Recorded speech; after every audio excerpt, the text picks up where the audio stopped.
did you know that we didn't have anything to eat? So I know that my father and my mother, they survived through unspeakable famine where there was nothing edible to be found. People want autonomy, and then people need clarity. So when I talk about autonomy, I have yet to meet anyone who says, micromanage my life. Sharing needs to come from an altruistic place. The moment that there's an expectation in return, it's poisoned. It's a transactional relationship.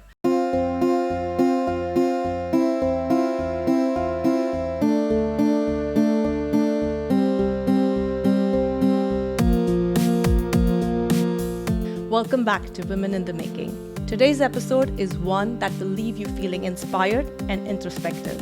We are joined by Nancy Bender, a remarkable leader whose journey from the shadows of the Cultural Revolution in China to the corporate boardrooms of America is nothing short of extraordinary. Nancy's story is one of resilience, cultural exchange, and the profound impact that sharing can have on our lives and our communities. We'll explore how her family's experience changed her leadership philosophy and how she navigates the complexities of being a first-generation Chinese American in the corporate world. Please help me welcome Nancy. Nancy, thank you so much for coming to Women in the Making Season 3. It's been such a wonderful time to have you here. Thank you. Yeah, I'm energized. I'm nervous. I am all the feelings at once. So thank you for having me. Absolutely. It's my pleasure. I want to start with segment 1, where it's all about the power of resilience, where you come from. And your story is so powerful, so unique. And that's the reason I'm here, because I want to be that voice that carries stories forward. And reflecting on your family's experience with Cultural Revolution, how did the stories impact you on your own path of leadership and the values that you carry today? Yeah, first, Nia, I need to take you everywhere I go, because that is such an introduction, and what a way to really think about how we're putting visibility to a lot of these stories. And I'll be the first to admit that I am not a historian. I'm not an expert in the Cultural Revolution, but one of the gifts is that I had family members who were living through this in real time. And that is the most accurate way of how I've been in tune to what happened in China so long ago. Mm-hmm. And so what I would share is, growing up, my mom, like when she was tidying up in the kitchen, she would suddenly look up at me and say, like, 楠楠你知道咱们没有东西吃吗? Which roughly translates to, did you know that we didn't have anything to eat? So I know that my father and my mother, they survived through unspeakable famine where there was nothing edible to be found. And then similar to my dad, so my dad worked a full-time job at Boeing. He also was a math professor at Fort Lewis here in Washington. Wow. So also a math teacher for military students. And that's a pretty common story when you hear about the life of immigrants. They're working multiple jobs, taking care of their loved ones. Mm-hmm. And usually after he's put in 10, 15-hour days, he was constantly working. But those rare moments where he felt safe and he could just, rest and relax for a moment on the couch, that's when I learned that he was ripped away from his family as a child to work in manual labor in the countryside for years. Wow. I also am now understanding my father's insatiable appetite to learn. So like growing up, we had tons of books everywhere. Like every room, there were stacks of books, especially in his home office. That's empowering. Yeah, like nonfiction, fiction, any higher education topic, like you name it, he had a book around that. And I now understand why, because he shared back in the Cultural Revolution under the rule of Mao Zedong, education was weaponized. The only books that you were allowed to read were by him. And anything else, like books were banned, they were burned, all that stuff. So really like taking knowledge away from the common citizen. When I reflect on all these stories, I think the commonality of like these unexpected moments where my mom and dad felt safe, that was it. They felt safe. They felt safe to tell their stories. They felt safe to reveal all of these things that they've internalized. And I think about that a lot as a leader. Right. So now that I've been in corporate America for over 13 years, some of my initial questions are, do the people on my team feel safe? Yeah. Do they feel safe to do Such their a best nice thing work? to say. Why or why not? Like, Yeah. which groups are feeling more confident to do their best work versus others? Because the reality is, if we don't feel safe, Yeah. then how can we put our best foot forward and execute on business strategies and share our ideas? So my family's stories have really informed how I create that sense of safety. And I check in with myself too. Like, if I'm feeling a little off, then my spidey senses are telling me that there's an opportunity to do something differently.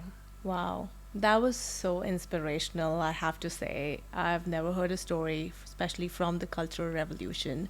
So this was my first, and I love that I get to hear such beautiful stories of resilience. I get to hear stories that I've never heard before, that are historic in nature.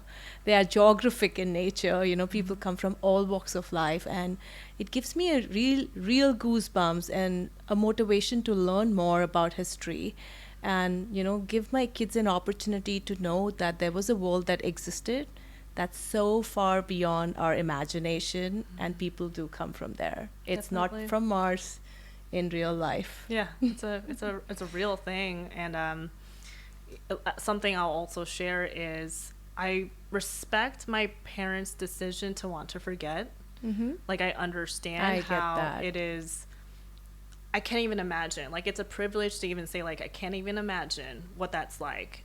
And when my mom and dad are ready, like, I hope I hear every detail of their courageous journey. But in the meantime, I understand why they're not ready yet, and that's okay. Absolutely, I get that. You know, I'm a big voice for storytelling and storytelling and leadership.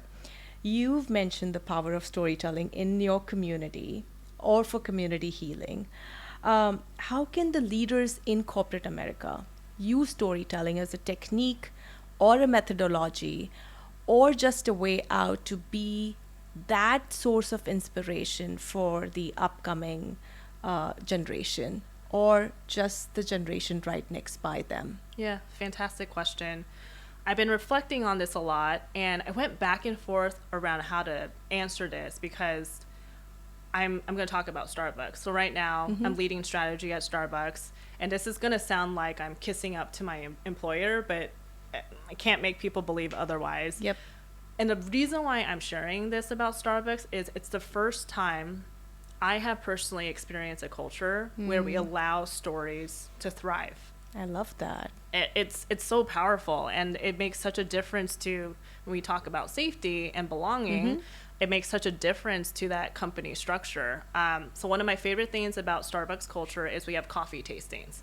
We have coffee tastings, and the impact is really two things. Like, one, we want to deepen the knowledge of coffee. We want to deepen our product. I just learned so much about pumpkin spice latte. I learned that we launched this product 21 years ago. We were wanting to introduce a unique flavor beverage to our customers and have something that they're really looking forward to every fall season. And so I got to personally hear from the founder of pumpkin spice latte, Peter Dukes. I got to learn how they were experimenting with pumpkin pie, and they realized, like, oh, this tastes really good with espresso. And so such a smart idea of how to help our employees like really understand the product itself. Yeah. And what I love about coffee tastings is that you get to know about the person. I've been a part of countless coffee tastings at this point, and no two stories are the same. So storytelling is such a powerful art to bring people together. We just learned a new 3Ps, and I go by people, perseverance, and powerful. And like, we just learned a couple more. So there's so many 3Ps that you can create by yourself. Yeah. And with Nancy, you're going to probably have a notebook in your hand, because she is enlightenment for wisdom around you. Thank you. Too kind. My last question in this segment was, in light of societal divisions, how do you balance privacy about your family's background, especially when they are not ready to talk much?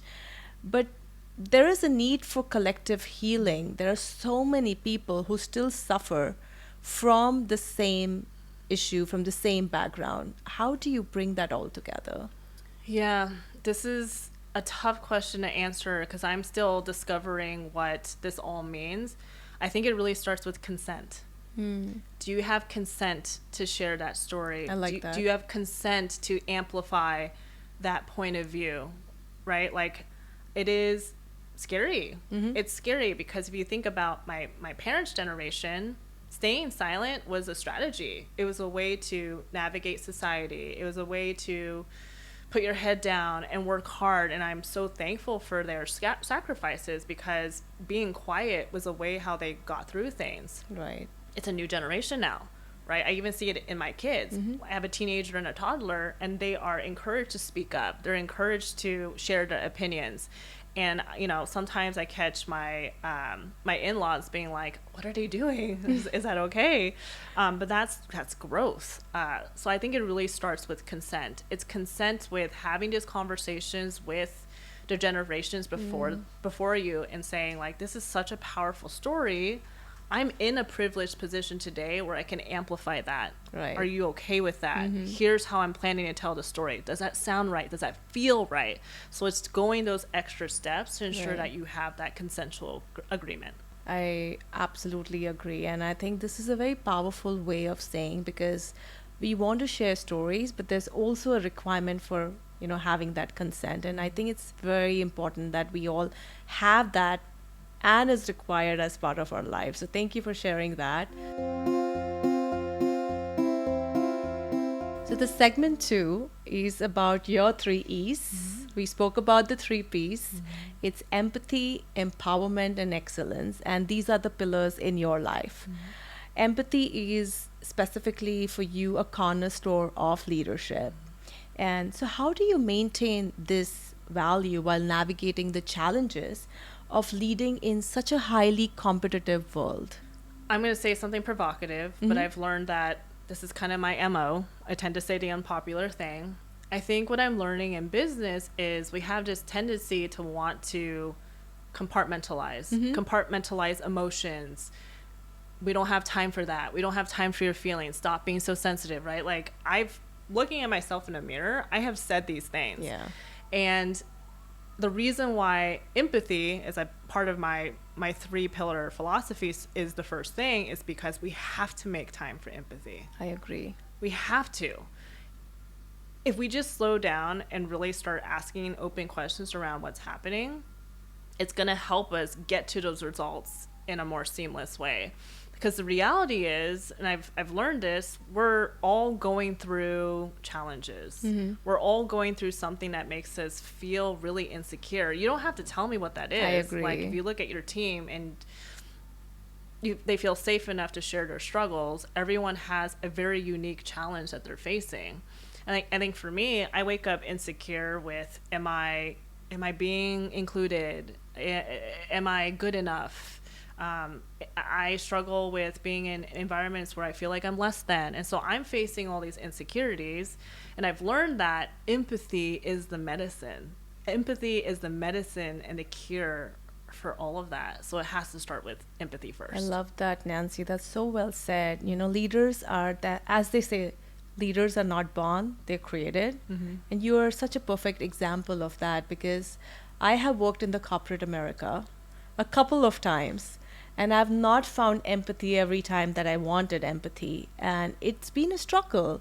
So having leaders like yourself, managers like you around people who need a little more empathy in today's world is all that it's required to just perform at their max level.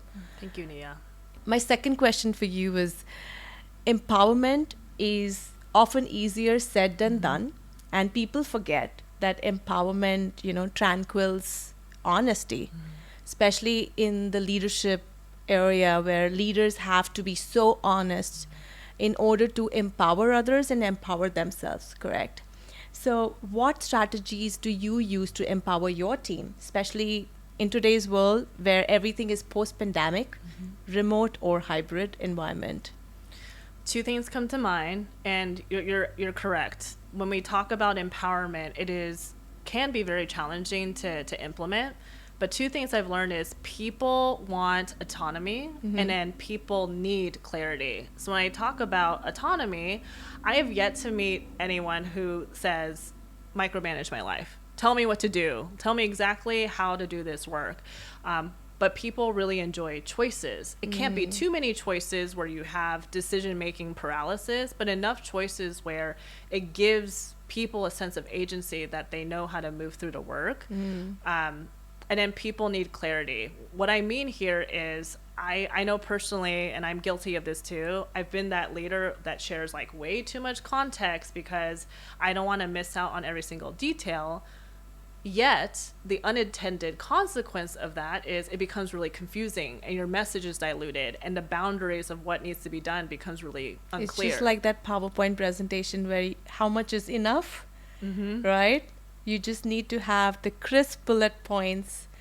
People will get the message, if I'm correct. Exactly that. Like a picture is even better. What are the few things you want your team to remember? And so people need, and I use that word need very intentionally, they want to know what success looks like. They want to know the why behind the vision. So if you keep it bare, basic, and simple, and then you also pair it with that ability to make choice and have that agency, that's when I see empowerment happen. And I can't take all the credit here. These are leaders who have role modeled this for me. And so I started analyzing what made them so successful in creating these high trust, highly empowered teams. And those were the two common ingredients. That's so amazing. You know, I just remembered a story about Khadija Ismailova.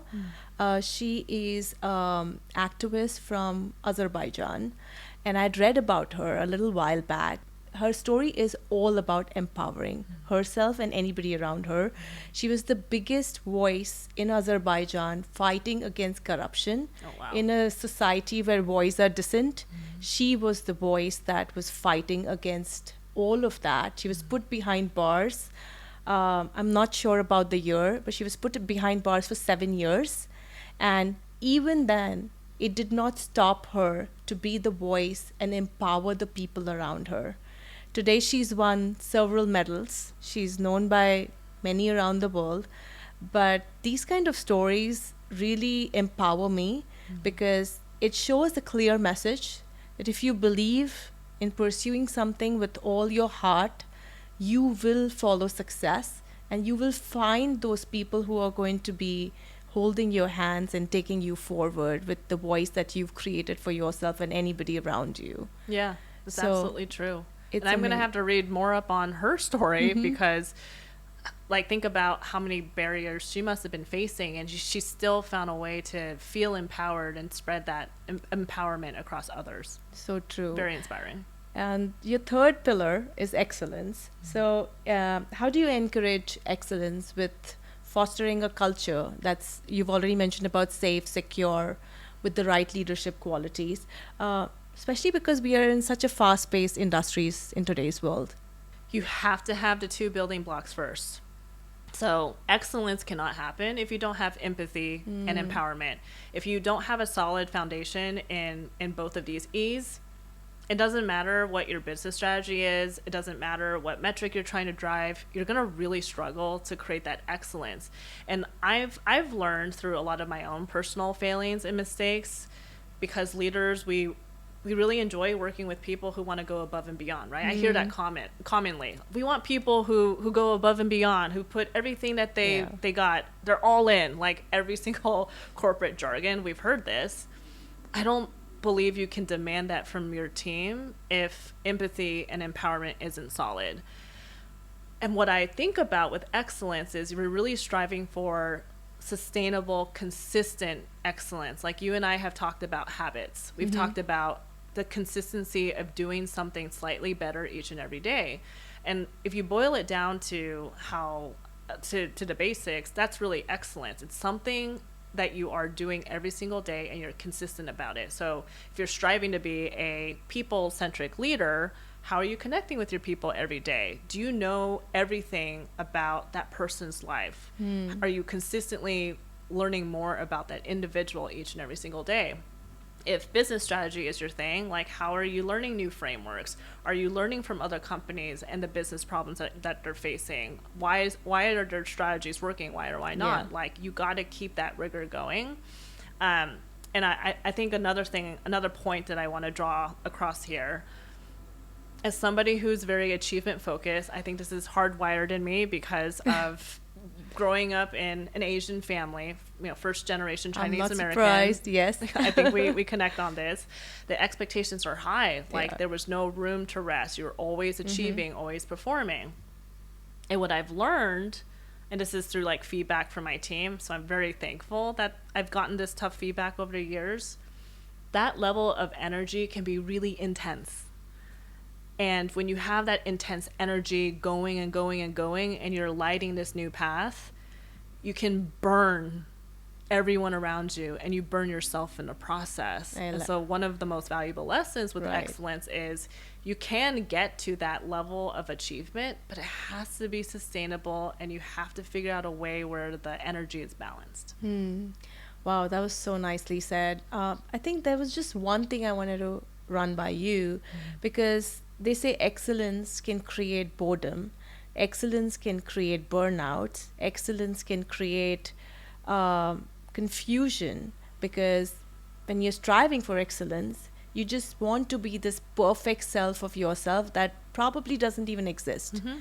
How can you make sure while you're achieving excellence, you never forget of the sense that where you belong, and there is a path to excellence, but you want to make sure that you need to avoid the burnouts? Yeah, so my personal opinion only, but this is just understanding my mistakes and also learning from mentors and sponsors and my trusted advisory group, essentially. When your values are in conflict as you're striving for results, that's when I notice burnout happening. So if your moral values are not aligned to your boss or to your employer or to the culture that you're living in, then you're being someone that you're not. You're like faking and fitting into something that isn't familiar to you. And then you start seeing the signs of burnout, right? Like, you start noticing that you're more absent, you're requesting more time off, you're not as engaged as you used to be, you're just not yourself. And these are the signals that I check in with myself to be like, am I fully committed here? Is there any apprehension I'm sensing? Why or why not? And same with my team. Like, I create spaces where people can share how they are feeling. They can boldly share their disagreements. And it is a confidential, it has to start with confidentiality. If you're creating these spaces where your team is venting and then you repeat that outside of a room, you've breached that trust. and you expedite the likelihood of burnout. If you missed that, rewind and watch it all over again 2-3 times. This was extremely powerful, and with that we are going to go to segment 3. Nancy, you have 2 beautiful people in your life. They are named by Papa Don and Mama Evelyn, and I know that makes you very emotional. It does.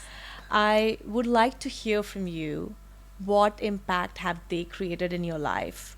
How did they come into your life, and how has this been such a huge impact that you're taking this forward? I think this is the story that I was meant to tell my whole life. And continuing on to my parents, and once they survived through the Cultural Revolution and they safely immigrated over to America, Papa Don, Mama Evelyn, so the Pierce family, they took in my family, like no questions asked. And I've learned so much about Papa Don and Mama Evelyn. So Don Pierce, he grew up in a small town in Missouri, and then Evelyn Pierce, she grew up in rural Saskatchewan, Canada, and they were brought together for a purpose that was bigger than them. They just had this commonality of serving their neighbor, and they did have religious convictions behind this, and that was part of what really motivated them to help people in need. But when I reflect on my childhood memories, Papa Don and Mama Evelyn had this ability to not have a transactional relationship with you. So when they eventually relocated to Corvallis, Oregon, which is how they met my family, by the way, my father was pursuing his PhD at University of Oregon. My understanding was that we were one of the few families where there was a student that had kids, and Mama Evelyn and Papa Don, they were community leaders at the time. So they were helping thousands of international students who came to America for the American dream. Like, I heard about the American dream pretty often growing up. Yeah. And I really associate that American dream with Papa Don and Mama Evelyn. They opened up their home. They made sure that all the students had something to eat. One of the core childhood memories, you can tell this is hard for me to talk about. I can. It strikes such a chord. One of my core family memories is Thanksgiving. So every Thanksgiving, we would drive from my hometown Olympia all the way down to Corvallis, and Papa Don and Mama Evelyn taught us the importance of American Thanksgiving. And they did it through community. And so I still remember, like, walking through their home and smelling Papa Don's famous smoked turkey, which took him days to prepare. Like, there's a whole process around it. I learned about sweet potato casserole and the little marshmallows on top, and I would, like, pick them off for myself to eat. Mashed potatoes, like, all these delicious food, unfamiliar scent. And my mom and dad would do something similar. So they would share our soy sauce tea eggs, rice noodles, braised pork rib, pork and chive dumplings.